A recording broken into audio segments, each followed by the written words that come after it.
কখনো কি এমনটা হয়েছে যে মনে হচ্ছে চোখের সামনেই পুরো জীবনটা যেন ভেঙে পড়ছে? চলুন, আজ আমরা ঠিক এমনই একটা গল্প শুনব। এই গল্পটা আমাদের দেখাবে যে কিভাবে জীবনের সবচেয়ে বড় বিপর্যয়গুলো আসলে একটা গভীর ঐশ্বরিক পরিকল্পনার অংশ হতে পারে। তো এই প্রশ্নটা মাথায় রেখেই আমাদের আজকের আলোচনা। এই গল্পটা আমাদের হয়তো নতুন করে ভাবতে শেখাবে যে জিনিসটাকে আমরা হারিয়ে ফেলা বলছি, সেটা কি আসলেই হারিয়ে যাওয়া, নাকি আরও ভালো কিছু পাওয়ার জন্য এটা কেবলই একটা প্রথম ধাপ। আচ্ছা, তাহলে পরিচয় করিয়ে দিই আমাদের গল্পের মূল চরিত্র ইউসুফের সাথে। খুবই সৎ আর পরিশ্রমী একজন যুবক, যে কিনা নিজের জন্য সুন্দর একটা জীবন প্রায় গুছিয়ে এনেছিল। ইউসুফের বেড়ে ওঠা কিন্তু খুব সহজ ছিল না। বাবা ছিলেন রিকশা চালক, মা কাজ করতেন অন্যের বাড়িতে। তাদের দুজনের কষ্টের আর ত্যাগের ফলেই ইউসুফ পড়াশোনাটা শেষ করতে পারে। আর দেখুন, নিজের পরিশ্রমে মাত্র 2 বছরের মাথায় ওর বেতন প্রায় ডাবল হয়ে যায়। সবকিছু একদম পারফেক্ট মনে হচ্ছিল, তাই না? এমনকি পছন্দের মেয়ে ফারিহার সাথে তার বিয়েটাও ঠিক হয়ে গিয়েছিল। কিন্তু ইউসুফ তখনও জানত না যে তার জীবনের সবচেয়ে বড় পরীক্ষাটা সামনেই অপেক্ষা করছে। ভাবা যায়, মাত্র 24 ঘন্টার ব্যবধানে একটা ঝড় এসে তার সাজানো গোছানো সব কিছুকে একদম তাসের ঘরের মতো ভেঙে দিয়ে গেল। ঘটনাটা ঘটল এভাবে। প্রথমে অফিসে যেতেই বস ডেকে বললেন কোম্পানির অনেক লস হচ্ছে, তাই তার চাকরিটা আর থাকছে না। এই ধাক্কাটা সামলে ওঠার আগেই ঠিক তার পরের দিন সকালেই ফোন আসলো ফারিহার বাবার কাছ থেকে। তিনি সাফ জানিয়ে দিলেন একজন বেকার ছেলের সাথে তিনি তার মেয়ের বিয়ে দেবেন না। তো এক কথায় সবকিছু হারিয়ে ইউসুফ এমন এক কঠিন পরীক্ষার মুখে পড়ল যা তার বিশ্বাসকে পর্যন্ত নাড়িয়ে দিয়েছিল। এর পরের সপ্তাহগুলো ছিল আরও কঠিন।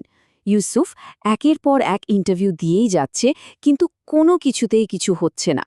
জমানো টাকা যা ছিল প্রায় শেষের দিকে। মায়ের ওষুধের খরচ চালানোই মুশকিল হয়ে পড়েছে। তার উপর বাড়িওয়ালা 3 মাসের ভাড়া বাকি পড়ায় বাসা ছেড়ে দেওয়ার জন্য চাপ দিচ্ছিল। এরকমই এক অন্ধকার রাতে বারান্দায় দাঁড়িয়ে আকাশের দিকে তাকিয়ে ইউসুফের মনে সন্দেহের এক ঝড় উঠল।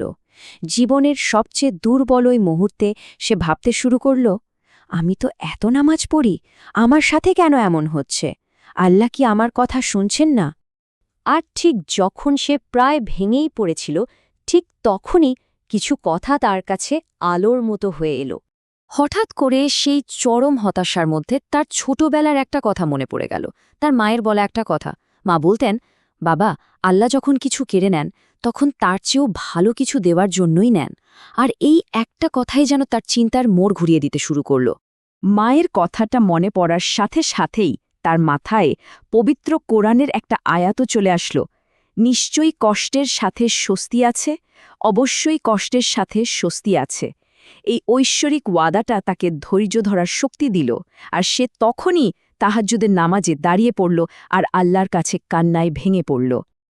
এর পরের দিন ফজরের নামাজের পর মসজিদের ইমাম সাহেব তাকে দেখে কাছে ডাকলেন, সান্ত্বনা দিলেন।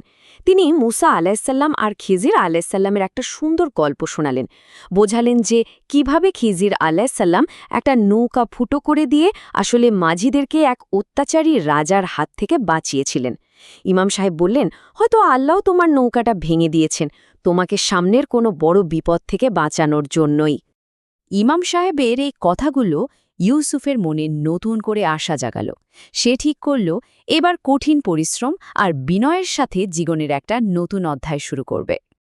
ইমাম সাহেবই তাকে আব্দুর রহমান নামে একজনের একটা ছোট্ট আইটি ফার্মে কাজের ব্যবস্থা করে দেন। বেতনটা অবশ্য আগের চাকরির অর্ধেকেরও কম, মাত্র 20,000 টাকা। কিন্তু ইউসুফ ভাবল, এই মুহূর্তে তো কিছুই নেই, তার চেয়ে এটাই অনেক ভালো। সে টাকার দিকে না তাকিয়ে নতুন স্কিল শেখার দিকে মন দিল। তো সে দিনের পর দিন রাত জেগে কাজ করতে লাগল, নতুন নতুন স্কিল শিখল আর পাশাপাশি ফ্রিল্যান্সিংও শুরু করল। আর এর ফলও পেল। মাত্র 6 মাসের মধ্যেই সে বেশ ভালো আয় করতে শুরু করে। আর ঠিক 1 বছরের মাথায় একটা আমেরিকান কোম্পানির কাছ থেকে মাসে $2,000 একটা লম্বা সময়ের কন্ট্রাক্ট পেয়ে যায়। তার এই নতুন পথ চলাতেই একদিন তার সাথে পরিচয় হয় মারিয়ামের। মারিয়াম তার একজন ক্লায়েন্ট হিসেবে এসেছিলেন। তিনি একটা এতিমখানা চালাতেন। মারিয়ামের ধার্মিকতা, তার সেবামূলক কাজ, এগুলো দেখে ইউসুফ ভীষণ মুগ্ধ হয়। এরপর মারিয়ামের ভাইয়ের উদ্যোগেই তাদের বিয়েটা হয়।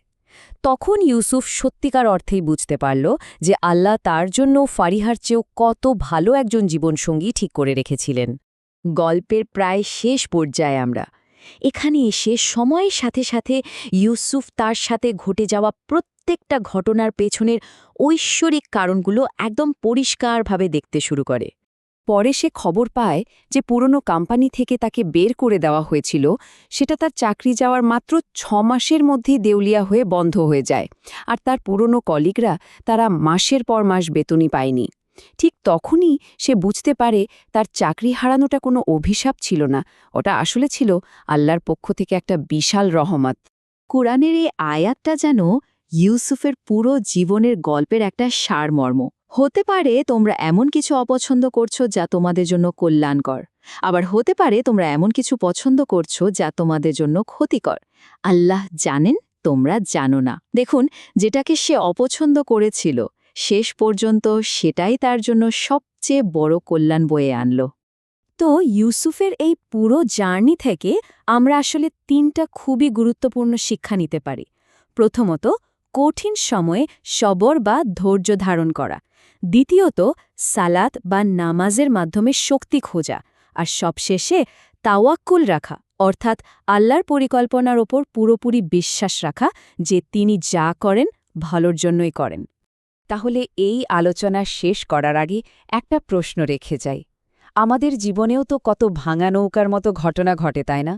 এমন কোনো ক্ষতি বা বিপর্যয় যা হয়তো ভবিষ্যতের কোনো বড় ঝড় থেকে আমাদের বাঁচিয়ে দেওয়ার জন্যই ঘটছে, কিন্তু আমরা হয়তো এই মুহূর্তে সেটা বুঝতেই পারছি না। একটু ভেবে দেখবেন কি?